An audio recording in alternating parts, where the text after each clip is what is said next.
Армысыз, эфирда Татарстанның көньяк көнчыгыш хәбәрләре, студияда Резида Шамсуллина. Бүгенге программада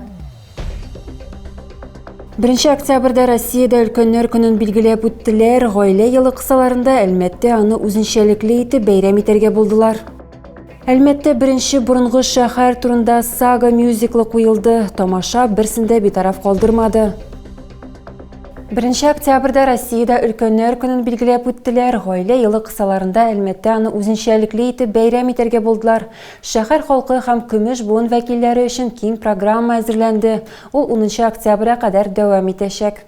Әлмәттә өлкәннәр көненә багышланган зикада башланды. 1 октябрьдән 10 октябрьгә кадәр ял көннәреннән тыш барлык теләүчеләр төрле экскурсияләргә, мастер-классларга һәм концертларга бара алачак. 60 яшьтән өлкәнрәк гражданнар өчен керү бушлай.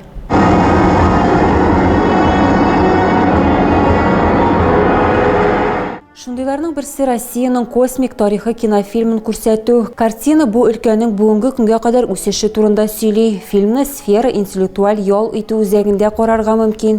Сеанс көн саен сәгать 10-нан 4-гә кадәр уза. Ты красавчик.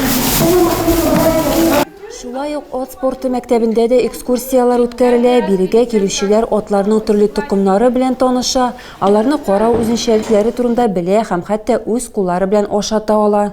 Экскурсияга теләгән һәркем көн саен сәгать 10-да һәм 3-тә килә ала.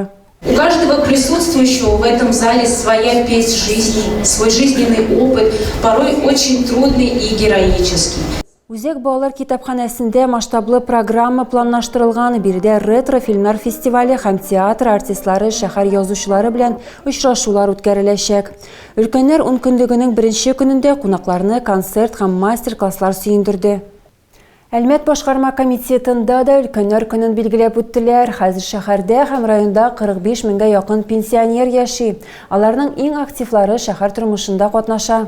Кемдер лаеклы ялга китмәгән һәм эшен дәвам итә. Иң алдынгыларны бүләкләделәр. Шулай ук утырышлар залында концерт программасы үтте.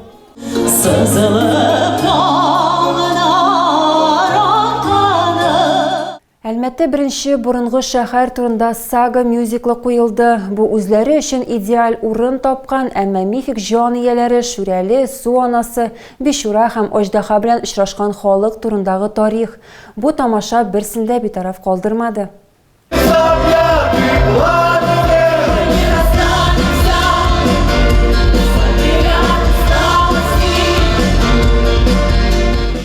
Борынгы вакытларда җирдә әкияти җан ияләре булган чорда төрки халык шәһәр төзер өчен урын эзли. Алар Сой елгасы урында тукталалар. Яшь гашыйклар Исханбәк белән Зөлфирә гаилә корырга телиләр.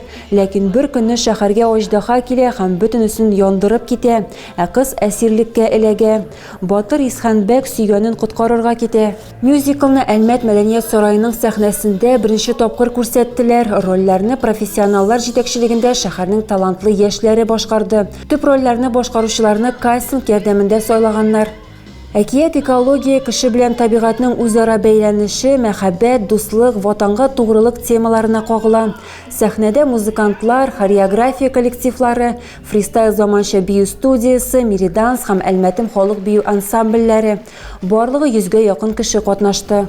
Татнефть генераль директорының социаль мәсьәләләре буенча урынбасары Ринат Мамин сүзләренчә, планнарда мондый мюзикллар булдыруны дәвам итү. Борынгы шәһәр турында саганы шәһәр халкы һәм кунаклары мөгаен тагын бер тапкыр күрә алачаклар яңа ел бәйрәмнәре көннәрендә. Татмедиа медиа холдингы үзенең 17 еллыгын билгеләп үтте. ЮВТ-24 телеканалы, шулай ук Знамя труда һәм Әлмәт таңнары газеталары оешманың филиалы булып тора. Татмедиа Республика матбугат һәм масса күләм коммуникациялар агентлыгы җитәкчесе Айдар Салимгәрәев коллективны тагын бер уңышлы ел белән котлады.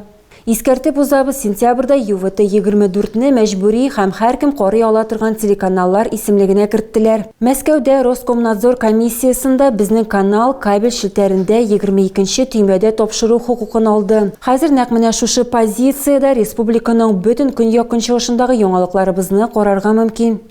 Әлмәтләр икенче шималны үсентеләргә алыштыра алалар. Ел сайын үткәрелә торган агачны бергә коткарыйк акциясе 6 октябрьдә сәгать 9-дан 12-гә кадәр Аминов урамы 9-А йорты янында узачак.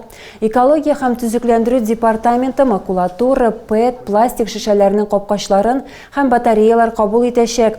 Әгәр дә сез 10 килограммнан кимрәк калдыклар тапшырсагыз, кура җиләге яки карлыган үсентесе алачаксыз. Әгәр 10 килограммнан артса, алмашка алмагач бирәчәкләр. Акциядә теләге булган һәркем катнаша ала. Инициатива ярдәмендә ел сайын 10 тоннадан артык макулатура җыеп алына. Лениногорскиның 12-нче лицейының 30-дан артык укучысы махсус хәрби операциядә катнашучыларның балалары. Алар мәктәптә ташламалы туклану һәм башка социаль ярдәм чаралары алалар. Алар өчен мәктәп ашханәсендә иртәнге һәм төшке ашлар бушлай. 12-нче лицейда туклану чыгымнарыннан хәрби хезмәткәрләрнең 23 гаиләсен азат иткәннәр. Кинолекторияларга, мәдәни чараларга һәм мәктәп түгәрәкләренә шулай ук хәрбиләрнең уллары һәм кызлары бушлай йөри. Мәктәп бассейнында физкультура дәресләреннән тыш спорт йөзүе белән шөгыльләнергә теләүчеләр өчен секциялар бар. Мәктәптә патриотик тәрбия бирү буенча зур эш алып барыла. Махсус хәрби операциядә катнашучылар лицейда һәр вакыт көтеп алынган кунаклар. Уку йорты хәрбиләргә ярдәм итүдә зур өлешен кертә. Укучылар ир-егетләребезгә ярдәм сүзләре белән хатлар язалар. Педагоглар һәм ата-аналар гуманитар ярдәм җыюда катнашалар.